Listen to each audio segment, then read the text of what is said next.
Hello guys, welcome to my YouTube channel Let's Cognize. Today our next topic of literature and nationalism is about Jameson's rhetoric of otherness and the national allegory. Now let's start. In this essay, Ahmed analysis of third world theory or third world literature is done from a Marxist perspective. इस essay में क्या है, अहमद ने analyse किया है third word theory को और third word literature को.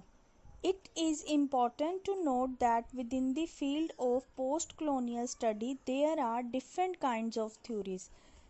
It is important to note, यह नोट करना ज़रूरी है कि जो पोस्ट कॉलोनियल स्टडी है उसकी डिफरेंट काइंड्स ऑफ थ्योरी है, मतलब थ्योरीज़ की अलग अलग काइंड्स हैं पोस्ट कॉलोनियल स्टडी की.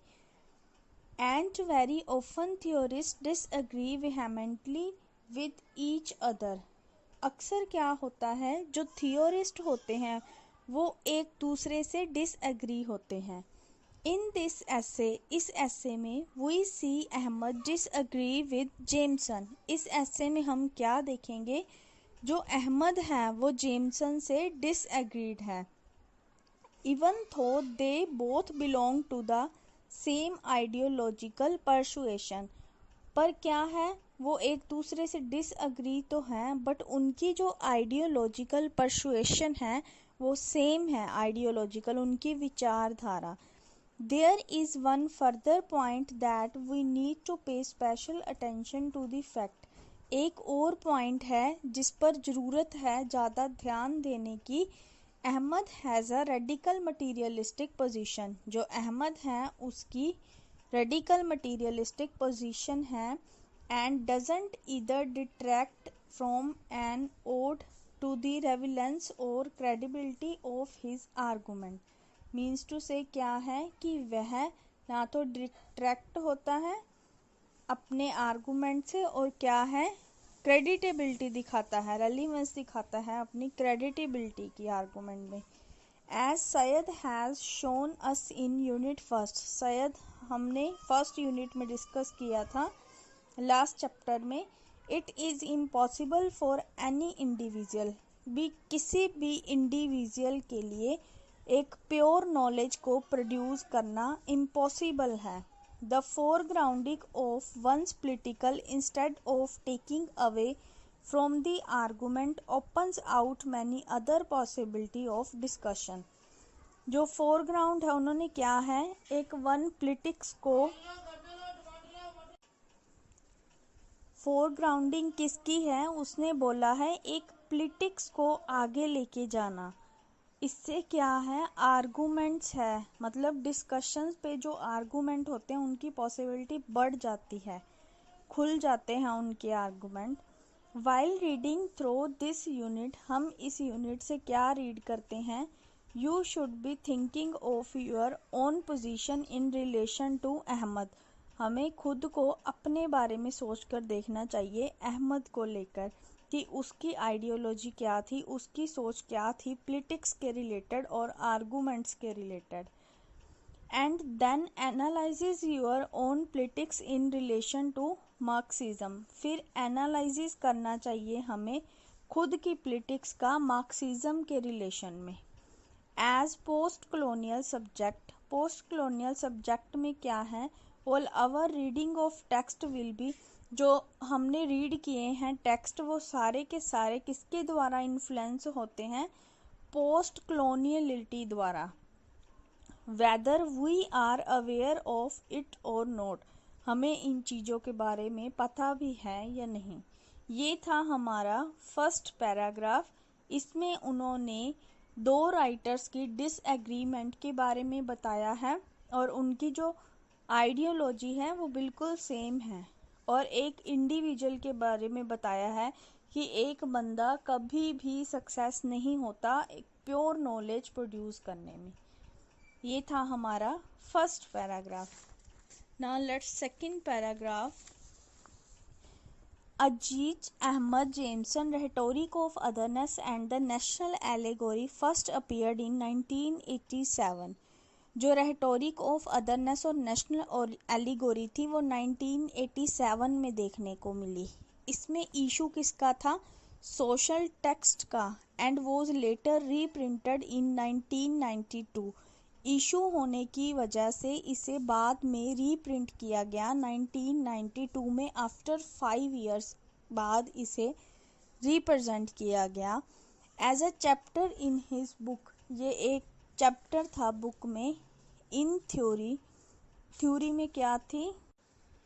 इन थ्योरी क्लासेस नेशंस लिटरेचर। इनकी थ्योरी में क्या है? क्लासेस है, नेशंस है, लिटरेचर है। एज अ चैप्टर उस बुक में नेशनल एलिगोरिक और रेहेटोरिक ऑफ अदरनेस को इंट्रोड्यूस किया गया। Here Ahmad interrogate Jameson conception of the word. Ahmad ने इंटेरोगेट किया, सवाल पूछे जेमसन से वर्ड के कंसेप्शन में। वर्ड को डिवाइड किया गया, जेमसन ने वर्ड को डिवाइड किया 3 कैटेगरीज में, first word, second word and third word, and then his construction of the binary opposition of the first word and the third word. फिर क्या हुआ? उसने कंस्ट्रक्शन की, बाइनरी अपोजिशन की फर्स्ट वर्ड की थर्ड वर्ड के साथ, मतलब फर्स्ट वर्ड का थर्ड वर्ड से द्वितीय विरोध किया, बाइनरी अपोजिशन किया। अहमद आर्गूज दैट, अहमद ने आर्गूज किया there is a no such thing as a theoretical category of third world literature. मतलब ऐसी कोई भी चीज नहीं है जो थ्योरेटिकल हो थर्ड वर्ल्ड लिटरेचर में। That it is not possible to construct such a category without being reductive. ये था हमारा सेकंड पैराग्राफ। इसमें हमें नेशनल एलिगोरी और रेहेटोरिक ऑफ अदरनेस की अपीयरनेस के बारे में बताया गया है और रीप्रिंट के बारे में बताया है, और जेमसन की कंसेप्शन थी जो वर्ड्स के रिलेटेड, उसकी 3 कैटेगरीज की, उसके बारे में बताया है। और इस पर भी अहमद ने उसे इंटेरोगेट किया, क्वेश्चन पुट किए। ये था हमारा second paragraph. Now let's start third paragraph. One of the example that Ahmad gives for the impossibility of constructing a theoretical category of third world literature is that the vast majority of literature produced in Asia and Africa is not written in the language of the metropolitan countries and is therefore unavailable to the literary theorist. She goes on to construct this category. Example क्या है? जो अहमद है उसने impossibility दी है। उसने क्या कहा है? थर्ड वर्ल्ड लिटरेचर में कंस्ट्रक्ट करना थ्योरेटिकल कैटेगरी को इम्पॉसिबल है। इसमें क्या है? लिटरेचर जो प्रोड्यूस हुआ है एशिया और अफ्रीका में, इसे नहीं लिखा गया मेट्रोपॉलिटन कंट्रीज की लैंग्वेज में, और ये क्या है? लिटरेरी थ्योरिस्ट के लिए अनअवेलेबल है। मतलब लिटरेरी थ्योरिस्ट है जो language of a metropolitan countries से क्या है? अनअवेयर है, अननोन है। Since it is only the rare literary theorist in the United States of America और Europe who has fluency in any Asian or African language, there are major literary traditions from both these places that are completely unknown to the literary theorists. इसमें भी उन्होंने यही बात कही है कि जो रेयर लिटरेरी थ्योरिस्ट हैं यूनाइटेड स्टेट ऑफ अमेरिका और यूरोप में, जिनकी फ्लुएंसी किस में है? एशियन और अफ्रीकन लैंग्वेजेस में है, वो क्या है? लिटरेरी ट्रेडिशन है। मतलब दोनों क्या है? कंप्लीटली अननोन है लिटरेरी थियोरिस्ट के लिए। आई होप आपको ये पैराग्राफ अच्छे से समझ आ गया। इसमें उन्होंने लिटरेरी थियोरिस्ट के अनअवेलेबल और अननोन और अनअवेयर लिटरेरी ट्रेडिशंस और लिटरेरी लैंग्वेज के बारे में बताया है। ये था हमारा थर्ड पैराग्राफ। नेक्स्ट हम स्टार्ट करते हैं fourth paragraph. However, the major difficulty, according to Ahmad, in creating a category of third world literature is the third world theory itself. Major difficulty कहाँ पे है? अहमद के अकॉर्डिंग जो हम थर्ड वर्ल्ड लिटरेचर की थ्योरी कैटेगरी है, इसमें क्या है, थर्ड वर्ल्ड थ्योरी खुद ही एक डिफ़िकल्टी है। मीन्स टू से जो थर्ड वर्ल्ड लिटरेचर है इसमें थ्री वर्ड थ्योरी ही डिफ़िकल्टी है। And Ahmad addresses this question, Ahmad ने क्या क्वेश्चन पुट किया, लेंथ पर, before turning to the issue of literature, literature के इशू से पहले उसने लेंथ पर क्वेश्चन एड्रेस किया। फॉर अहमद, अहमद के लिए Jameson define the first word, Jameson ने डिफाइन किया फर्स्ट वर्ड को as the capitalist first word और सेकंड वर्ड को socialist bloc and the third word comprises countries that have suffered colonialism and imperialism. जो third word है वो किस में सफ़र करता है, कॉलोनियलिज्म और इंपीरियलिज्म में। जेमसन असर्ट दैट, जेमसन ने क्या दावा किया, he is using these term in as essentially descriptive way, मतलब वो जो ये टर्म्स हैं उनको कैसे डिस्क्राइब करेगा, इसेंशियली डिस्क्रिप्टिव वे में। अहमद रीजॉइंडर, अहमद ने खुलासा किया डिटेल में, अहमद का खुलासा हुआ डिटेल में, नेक्स्ट लाइंस में डिफाइन किया गया है। When it comes to knowledge of the word, जब हम वर्ड के ज्ञान की बात करें, there is no such thing as a category of the essential descriptive, तो कोई भी ऐसी कैटेगरी नहीं है जो essential descriptive के लिए हो। जो डिस्क्रिप्शन है वो ना तो आइडियोलॉजिकल है और ना ही कॉग्निटिवली न्यूट्रल है, जिसे हम डिस्क्राइब कर सकें और इसका मीनिंग स्पेसिफाई कर सकें। एक ऑब्जेक्ट ऑफ नॉलेज को कंस्ट्रक्ट करने के लिए हमें क्या करना होएगा, नॉलेज को प्रोड्यूस करना होएगा, जो किसके द्वारा बाउंड होएगी, डिस्क्रिप्टिव कंस्ट्रक्शन के द्वारा। ये था जेमसन ने दावा किया था, जिसमें अहमद का रीजॉइंटर हुआ, उसमें डिटेल्स में उसने इन लाइंस को बताया है कि जब वर्ड के ज्ञान की नॉलेज होती है तो कोई भी ऐसी चीज़ नहीं है जो इसेंशियली डिस्क्रिप्टिव की कैटेगरी में आए। और डिस्क्रिप्शन कैसी होती है, आइडियोलॉजिकली नहीं हो सकती और ना ही कॉग्निटिवली न्यूट्रल हो सकती है। डिस्क्राइब करने के लिए क्या है, एक स्पेसिफिक मीनिंग पर लोकस करना होता है और कंस्ट्रक्ट करना होता है ऑब्जेक्ट ऑफ नॉलेज को, जिसके लिए प्रोड्यूस करना होगा नॉलेज, जो किसके द्वारा बाउंड होती है, डिस्क्रिप्टिव कंस्ट्रक्शन के द्वारा। ये थे हमारे, आई होप आपको ये पैराग्राफ अच्छे से समझ आ गया। इसमें थर्ड वर्ड को डिफाइन किया गया है, जैसे फर्स्ट वर्ड है उसे कैपिटलिस्ट कंपेयर किया है और सेकंड वर्ड को सोशलिस्ट ब्लॉक से, और थर्ड वर्ड जिसने सफ़र किया है कॉलोनियलिज्म और इंपीरियलिज्म से। नेक्स्ट पैराग्राफ है हमारा, the point that Ahmad is making is that no description can be neutral, मतलब कोई भी डिस्क्रिप्शन न्यूट्रल नहीं हो सकती और innocent, that any process of describing involve a construction of knowledge. इसमें उन्होंने क्या बताया है कि कोई भी बंदा जो डिस्क्राइब कर रहा है कंस्ट्रक्शन ऑफ नॉलेज को, उसमें क्या होएगा, कोई भी प्रोसेस है डिस्क्राइब करने की नॉलेज को, उसमें क्या होता है, बंदा खुद अपनी विचारधारा से ही इन्फ्लुएंस होता है, मतलब खुद की आइडियोलॉजी से ही इन्फ्लुएंस होएगा। From the knowledge thus created by description, judgement of classification, generalisation and values can be made. जो भी नॉलेज है क्रिएट की जाती है डिस्क्रिप्शन द्वारा, जजमेंट ऑफ क्लासिफिकेशन द्वारा, जनरलाइजेशन द्वारा, और वैल्यू जो भी हम बनाते हैं, जो ऑब्जेक्ट बनाते हैं वो नॉलेज का, वो किसके द्वारा बाउंड किया जाता है, डिस्क्रिप्टिव कंस्ट्रक्शन के द्वारा। इस सारे पैराग्राफ में हमें डिस्क्रिप्टिव कंस्ट्रक्शन के बारे में बताया है और इसके अंडर जो जो थिंग्स आती हैं उसके बारे में बताया गया है। The central issue however is the manner in which these terms are defined. इसमें क्या है, इन चीज़ों को डिफाइन किया गया है, जो बाउंड किसके द्वारा होती है, डिस्क्रिप्टिव कंस्ट्रक्शन के द्वारा। The first and second words are defined according to their production system. जो फर्स्ट और सेकंड वर्ड है इसे डिफाइन किया गया है एज अ प्रोडक्शन सिस्टम में, that is capitalism and socialism. मतलब फर्स्ट वर्ड क्या है, कैपिटलिज्म है, और सेकंड वर्ड सोशलिज्म है। But the third word is defined according to its experience of suffering under the colonialism और इंपीरियलिज्म।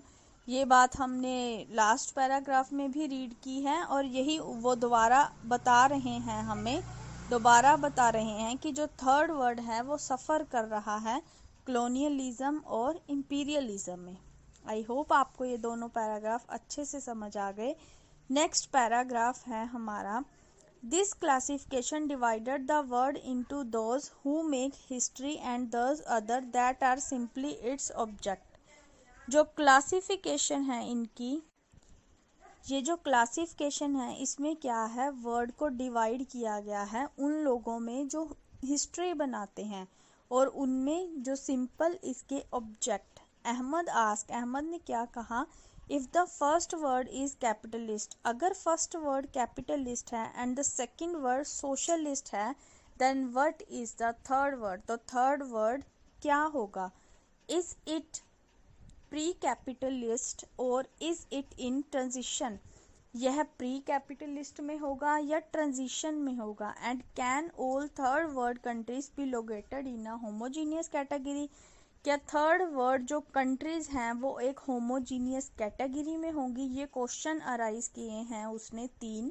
फर्स्ट क्वेश्चन है, अगर फर्स्ट वर्ड कैपिटल है, सेकंड वर्ड सोशलिस्ट है, तो थर्ड वर्ड क्या होगा।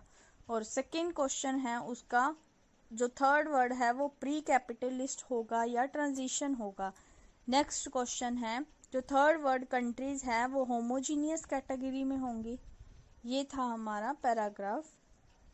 नेक्स्ट है, Ahmad point out that India has all the characteristic of a capitalistic country. Ahmad ने क्या किस चीज़ को पॉइंट किया है कि जो इंडिया है उसमें सारी कैरेक्टरिस्टिक है कैपिटलिस्ट कंट्री की। क्या बताया है उसने, ये नेक्स्ट 3 लाइंस में उसने डिफाइन किया गया है। जनरलाइज्ड कमोडिटी प्रोडक्शन, क्या आता है कैपिटलिस्ट कंट्री की कैरेक्टरिस्टिक में, एक तो कमोडिटी प्रोडक्शन है, वाइगर्स एंड एस्केलेटिंग एक्सचेंज है, मतलब जोरदार और तेजी से ट्रांजैक्शन होती है, एक्सचेंज होती हैं। ओनली एग्रीकल्चर और इंडस्ट्री में ही नहीं बल्कि department first and second of industry में भी। ये थी उसने कैरेक्टरिस्ट बताई है कैपिटलिस्टिक कंट्री की। आई होप आपको ये अच्छे से समझ आ गया कि कैरेक्टरिस्टिक ऑफ कैपिटलिस्ट कंट्री के बारे में अहमद ने किसे पॉइंट किया है। नेक्स्ट पैराग्राफ है, it also has a bourgeois democracy and regional democratically elected communist parties in power. Does that put India in the first word और थर्ड वर्ड। उन्होंने क्या कहा है, जो बुर्जुआ की डेमोक्रेसी थी और रीजनल डेमोक्रेटिकली थी, उन्हें इलेक्ट किया गया था कम्युनिस्ट पार्टीज इन पावर में, मतलब उन्हें सिलेक्ट किया गया था कम्युनिस्ट पार्टी में। क्या उन्होंने ही इंडिया को फर्स्ट वर्ड और थर्ड वर्ड में पुट किया था, ये उन्होंने क्वेश्चन पूछा है। Countries on the Pacific rim from the South Korea to Singapore, जो कंट्रीज हैं साउथ कोरिया से सिंगापुर, उन्होंने क्या कॉन्स्टिट्यूट किया है, fastest growing region within the global capitalism. But these country, ये भी कंट्रीज ने क्या है, सफ़र किया है कॉलोनियलिज्म एंड इंपीरियलिज्म से। Does that make them first world country और थर्ड वर्ल्ड कंट्री। फिर क्वेश्चन अराइज हुआ है, क्या उन्होंने ही फर्स्ट वर्ल्ड कंट्री और थर्ड वर्ल्ड बनाई थी।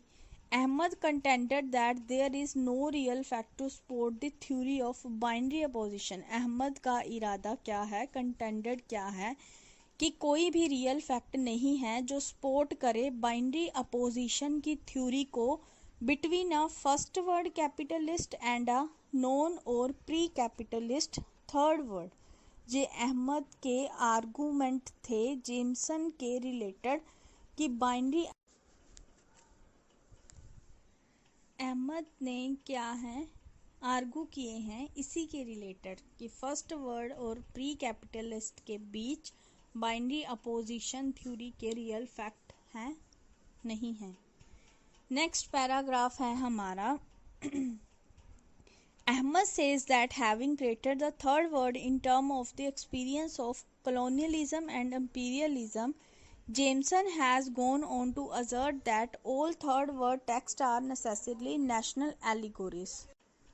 इसमें उन्होंने क्या कहा है, अहमद ने क्या कहा है कि थर्ड वर्ड को एक्सपीरियंस लिया गया है थर्ड वर्ड में कॉलोनियलिज्म और इंपीरियलिज्म का, और जेमसन ये दावा करता है कि जितने भी मतलब ऑल थर्ड वर्ड है इसमें क्या है, क्या ज़रूरी है, नेशनल एलिगोरी ज़रूरी है, मतलब ओरिजिनल एम्फेसिस ज़रूरी है। अहमद आर्गूज दैट, अहमद ने किसके लिए आर्गू किया फिर, if the third word is to defined only in terms of experience of colonialism and imperialism, then of course the main ideological formation will be that of nationalism. Ahmad ने किस चीज़ के लिए आर्गूमेंट किया, अगर थर्ड वर्ड कॉलोनियलिज्म और imperialism का experience है तो जो मेन आइडियोलॉजिकल फॉर्मेशन है वो किसके लिए है। He point to the opening paragraph of Jameson essay, उसने ओपनिंग पैराग्राफ में ही जेमसन के ऐसे में इस चीज़ को पॉइंट किया है जिसमें जेमसन ने आर्गू किया है कि ओनली चॉइस ही अवेलेबल है थर्ड वर्ड के लिए is between its nationalism and a global American post modernist culture के लिए। अहमद ने क्या कहा, why is that the socialist और communist culture are not a choice, कि सोशलिस्ट और कम्युनिस्ट कल्चर की चॉइस क्यों नहीं है। A culture that is neither, culture ना तो नेशनलिस्ट है और ना ही पोस्ट मॉडर्निस्ट है। Ahmad also critique Jameson homogenize of nationalism, Ahmad ने किसको क्रिटिक किया है, जेमसन की नेशनलिज्म की होमोजिनाइज को, arguing that there are multiple of nationalism in Asia and Africa today. आज के दिनों में क्या है, एशिया और अफ्रीका में मल्टीप्लिसिटी ऑफ नेशनलिज्म प्रेजेंट है, जिसको आर्गू किया गया था। And not all of them are progressive, वो सभी प्रोग्रेसिव नहीं हैं। So that it is not necessary, तो यह भी ज़रूरी नहीं है कि वो एक प्रोग्रेसिव कल्चर ही प्रोड्यूस करें in terms of national allegory narrative में। ये जेमसन ने प्रिडिक्ट किया है अहमद की क्रिटिक में, अहमद के आर्गूमेंट में। ये था हमारा पैराग्राफ, इसमें आर्गूमेंट दिखाए गए हैं अहमद के जेमसन के रिलेटेड और जेमसन के आंसर्स दिखाए गए हैं, उनको क्लियर किया गया है और बताया गया है। नेक्स्ट लास्ट पैराग्राफ है हमारा इस टॉपिक का। It is also very difficult to predict with any certainty that the bourgeois third word will not opt for postmodernism or nationalism. उन्होंने क्या कहा है, ये डिफ़िकल्ट है प्रेडिक्ट करना कि कोई भी सर्टेनिटी है बुर्जुआ की थर्ड वर्ड में वो ऑप्ट नहीं करेगी पोस्ट मॉडर्निज्म को नेशनलिज्म के over. Indeed most of them want the, mostly क्या चाहते हैं सभी, American post-modern culture. Thus, to yoke together the three-word theory, the progressive nationalist ideology, and the assertion that national allegory is the only form of narratively that the third word is capable of its theoretical unviable. जो theory है progressive nationalist ideology की, इसमें क्या है, national allegory ही ऐसी form है जिसमें क्या है, थर्ड वर्ड है कैपेबल है किसके लिए, थ्योरेटिकली अनवाइएबल के लिए। This theory neither takes into consideration the relation of production, ये थ्योरी किसके रिलेटेड नहीं है, प्रोडक्शन के केस में, इसीलिए इसे क्या कहा गया है, third word. Nor the possibility of class formation और क्लास स्ट्रगल, इसमें कोई पॉसिबिलिटी नहीं है क्लास फॉर्मेशन की और क्लास स्ट्रगल की। By insisting on national oppression it suppresses the, इसमें किस चीज़ पर सप्रेस किया गया है, multiplicity of intersecting conflict. Intersecting conflict है किसके बेस पे है, class, gender, nation, race, region and so on. जो थर्ड वर्ड थ्योरी है उसे डिफाइन किया गया है थ्री वर्ड थ्योरी के द्वारा, और कोई भी ऑप्शन नहीं बची है जिससे नरेट कर सकते हैं कुछ नेशनलिस्ट एलोगोरी को पूरे टाइम के लिए। और नेक्स्ट सेक्शन में हम डिस्कस करेंगे binary opposition between the three word and the unitary word theory. I hope आपको ये पैराग्राफ अच्छे से समझ आ गया। इसमें उन्होंने प्रोग्रेसिव नेशनल आइडियोलॉजी के बारे में बताया है और ये बताया है कि थर्ड वर्ड में ऑप्ट नहीं किया जाएगा पोस्ट मॉडर्निज्म को ओवर नेशनलिज्म के। और क्या बताया है इसमें कि जो थर्ड वर्ड है वो कैपेबल है थ्योरेटिकल अनवाइएबल के।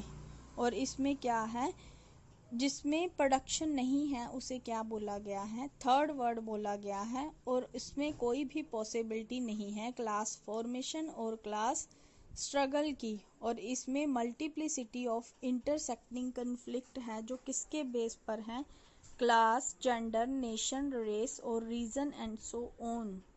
तो नेक्स्ट सेक्शन में हम डिस्कस करेंगे opposition between the three word and the unitary word theory. I hope आपको ये वीडियो अच्छा लगा। If you like this video please subscribe this channel and press the bell icon to get notification of all more updating videos related to MA English related and the next video 3 word theory or unitary word. Bye bye guys, have a nice day.